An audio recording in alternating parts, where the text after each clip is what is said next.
Brothers and sisters, grace to you and peace from God our Father and from our Lord and Savior, Jesus Christ. Amen.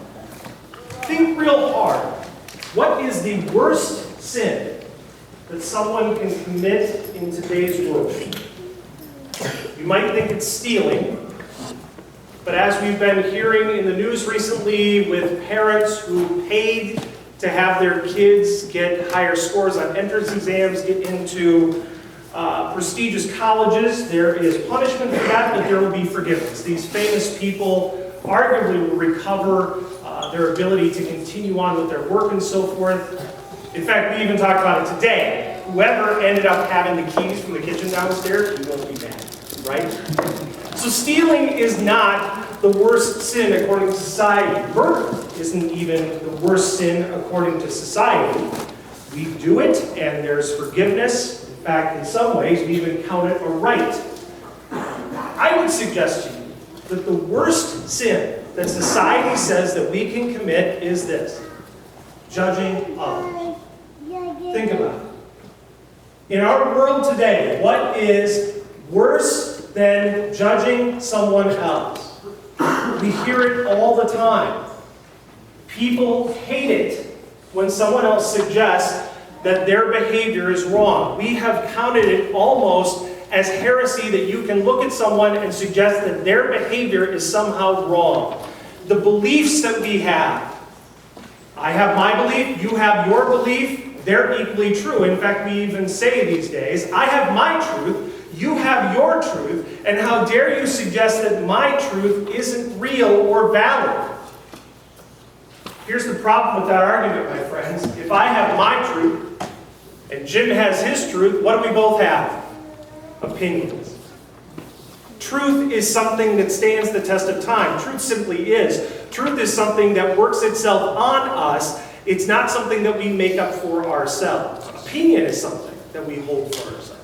But I would suggest to you, my friends, that in our world today, the worst sin that we can commit is judging others, either suggesting or declaring that their behavior or their beliefs are somehow wrong. That is something that our world will not tolerate. And yet, making judgments about people isn't necessarily a bad thing. Think about it. No matter how much the world says you can't do it, how many of us can help from making judgments about other people? We can't. Guys, think about this. Judging things, sizing them up, is something we have done since the creation of mankind. Why? Because back in the old days, guess what? If you didn't make a judgment about something, it would eat you, right? Think of the science. We judge things. We judge people all the time, and it isn't necessarily a bad thing. We size people up. And because we size people up and because we judge them, that actually helps us out. Think about the world in which we live right now. I don't care if you're red or blue, if you're left or right, all of us in our country right now are in the process of judging those who we're electing to public office. There are 10 candidates who are vying for the nomination for the Democratic presidential race next year. We are judging those people. That's what the debates are all about. They're arguing their position. We're judging the merits of those arguments. We're looking at those people. We're judging who they are, whether or not we want them to represent us. We're doing the same thing with Republicans. We do it all the time, my friends, and it helps us. Making judgments about these folks who, God bless them, are willing to step up and run for public office helps us. How do you watch a football game in this state without making a judgment about somebody? How do you know if it's safe to root in a place for a football game unless you know who that person roots for? Even haircuts. We judge people who cut our hair. Because here's the thing, judging people helps us. It helps us to maintain order, it helps us to stay safe, it helps us to do all kinds of things. The other thing too is, we judge people all the time, and those judgments can end up disappointing us. Our elected leaders all the time think about the approval rating that elected leaders typically have. Again, I don't care if it's red, blue, Democrat, Republican, elected leaders typically have lower approval ratings than most people in society. Elected leaders disappoint us. They're human beings. Hey guys, 2 years ago when I first came to serve here, I disappointed a few of you when I told you that I actually like the Packers, not the Vikings. Judging people. He's from Minnesota. He must love the Vikings. Yeah? No. Although I was really bitterly disappointed about how things turned out on Thursday, but that's for a different day, right? And when it comes to haircuts, let me tell you, my friends, people get judged when they give haircuts. When I was first a pastor, I went to go get a haircut. Now, for me, a haircut is kind of an important thing because I get the privilege of standing up in front of you, which is to say, you get to see what this looks like every week. It's got to look okay. Now, for a guy like me, an average haircut will take about 20 minutes. And the problem that I have, as you can tell, is that when I'm getting my haircut, I put a lot of trust in the person who has the scissors. Because I have these. And when these come off, you know what I see? Blurry everything. So I'm sitting in the chair one day, and this woman says, well, how would you like it? And what I always say is the same thing. This is how it looks now, a little bit shorter, please. It's pretty simple. So I'm sitting there, and the 20-minute mark hits. And then the 25-minute mark hits. And now we're past a half hour.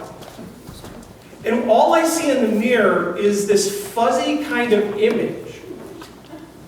And the problem is that the fuzzy image is getting smaller and smaller and smaller. And then at about the 35-minute mark, the kind lady who's cutting my hair utters the word, oops. You never want to hear the word oops when someone's cutting your hair. She said oops when she was over on the right, and then she quickly moved over to the left and did some more. And by the time I was able to put on my glasses and see the creation she had made, if there was a photograph of it, it would look something like that. You guys, I looked like a chia pet. The woman, God bless her, and God does bless her, but she had butchered my hair. My hair, which laid down nicely, looked like AstroTurf. And she goes, when I put my glasses on, she goes, what do you think? And guys, I judged her in that moment. What did you do?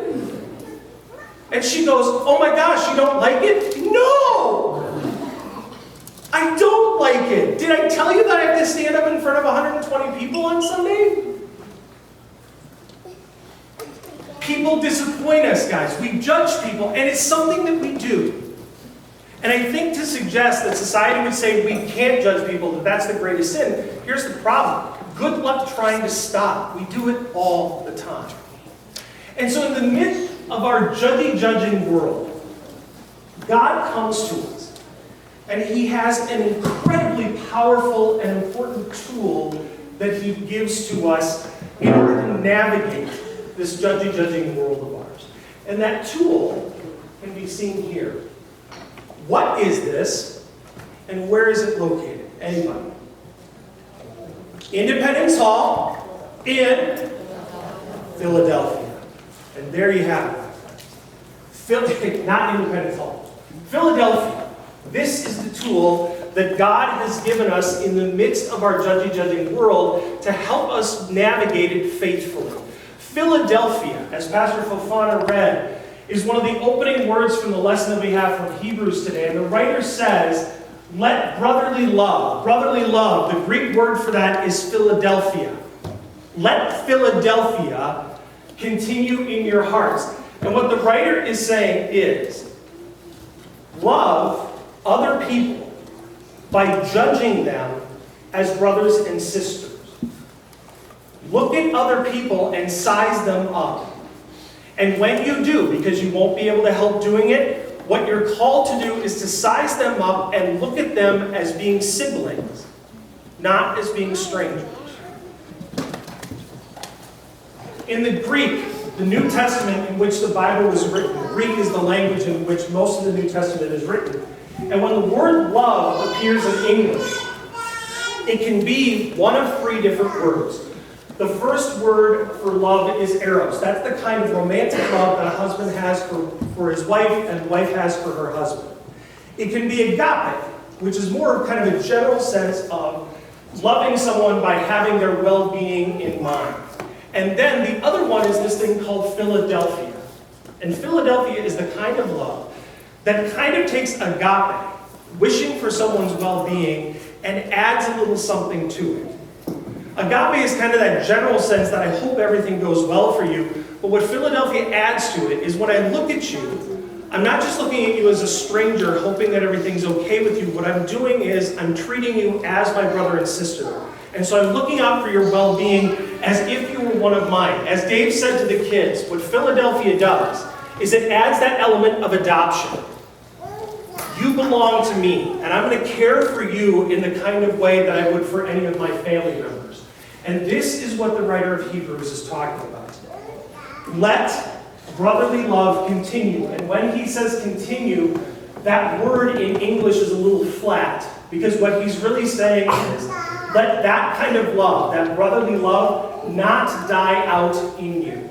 That's really what the writer of Hebrews is saying.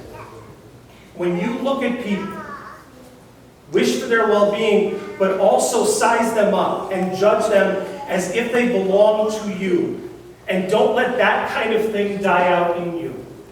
The greatest biblical example of brotherly love is this very, very short book in the New Testament called Philemon. Philemon is a letter that Paul wrote to his friend, whose name is Philemon. Philemon was a very rich guy, and Philemon, back in those days, he owned slaves. And one of the slaves that he owned was a guy named Onesimus, whose picture you see there. And Onesimus had escaped Philemon and gone and found Paul, and Paul converted Onesimus to Christianity. And when he did that, when Onesimus was baptized, and when he was brought into the Christian faith, Paul now says, we got a problem. Because now here's the deal. Because of what the adoption, as Dave said to the kids, the adoption that God did through baptism, Onesimus is no longer someone less than Philemon, he's equal to him.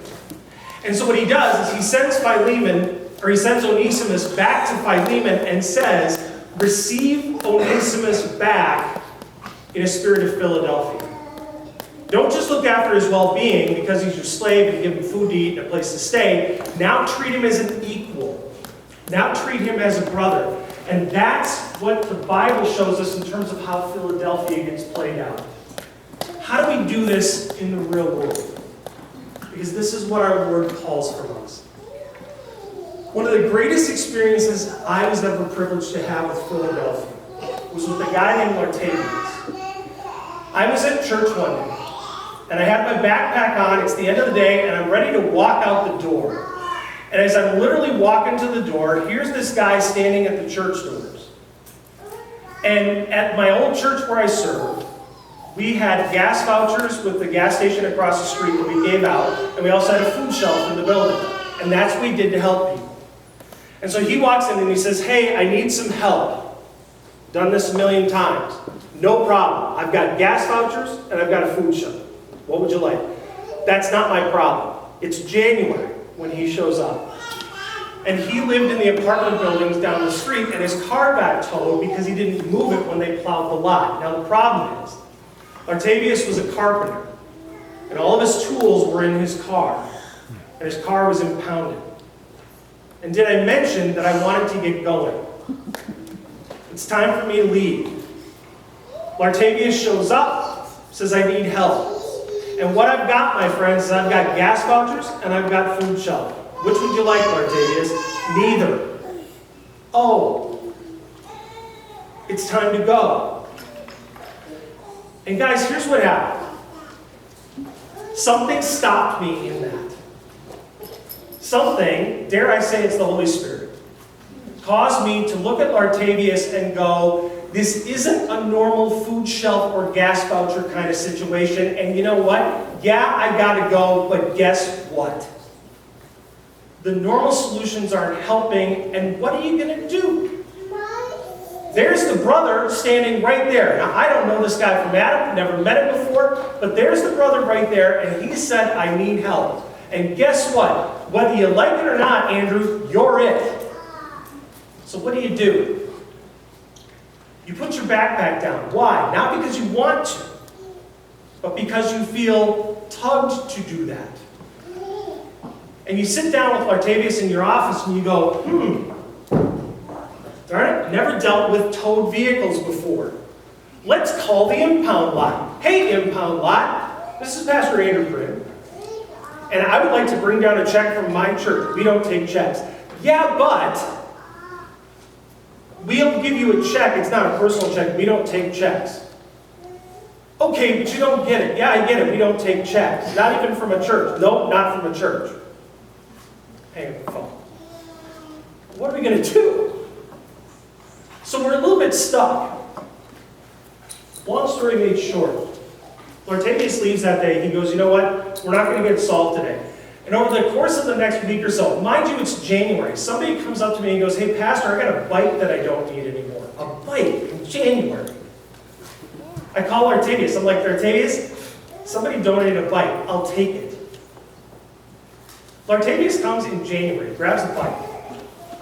Lartavius ends up not doing his carpentry work. He goes and finds 2 jobs where he can bike in January to get to it. Fast forward about 2 years. I lose track of Lartavius, and I'm walking out with my backpack on my shoulder, end of the day, talking to a member of my church. I go out to my car, and up pulls, actually screeches this pickup truck, and comes screeching to a halt right in front of where I'm standing. Window rolls down. Pastor! Lartavius! What's up? I had to come back and tell you. That day changed my life. Because I got back on my feet, and I ended up finding a job working in the oil fields out in North Dakota. And I'm gone quite a bit. That's why we haven't been to church, but I'm doing great, and I wanted to come back and say thank you. Guys, I'm still getting chills telling the story. Guys, here's the deal. If I didn't tell you that day, I was on my way out the door. Guys, I had to get going. I had gas vouchers, food shelves. What else did I have? And here's the thing, my friends. This is what brotherly love does. And here's the deal. I'm not taking credit for it because it's not how great Andrew is. This is how great our God is, who works through us, who draws our hearts, compels us to do things sometimes when we don't even realize we have the time to do it. And this is why this is such an amazing thing. Because to look at that guy, not as a stranger, but as a brother, don't know him from Adam, it doesn't matter. And to have the Spirit give a bike in January, to all of a sudden, 2 years later, have this guy come back and say, that was the day that things turned around. I couldn't have planned that had I tried. But that's what it is, my friends. This is what the Word is calling from us today. When we look at each other, when we size each other up, we'll do it. It's natural. There's nothing wrong with judging each other. But when we do it, this is what the Word is calling for us to do, is to look at each other and judge each other as siblings, not as strangers. It is more than just wanting the well-being of someone. It is claiming them as our own and saying, you know what? I thought I was leaving, but I guess I'm putting my backpack down. And you never know what the blessings are that come because of yielding to that. And so there it is, my friend. We judge each other. We always have, we always will. And the world will tell you not to do it, and here's the thing, my friends, you can't help it. You will size people up. You will judge their behavior as being right or wrong, worthy of your vote or not worthy of your vote. It's how we are. But as we yield to this Philadelphia, as we yield to the Spirit overtaking us with this kind of love, as the writer of Hebrews says, you never know who it is that you're entertaining. You might be entertaining angels without even knowing. And the truth of the matter is that by looking at people and judging them as your own, now all of a sudden, there's no telling the blessings that come to other people's lives and to your life as well. The Lord be with you. All right.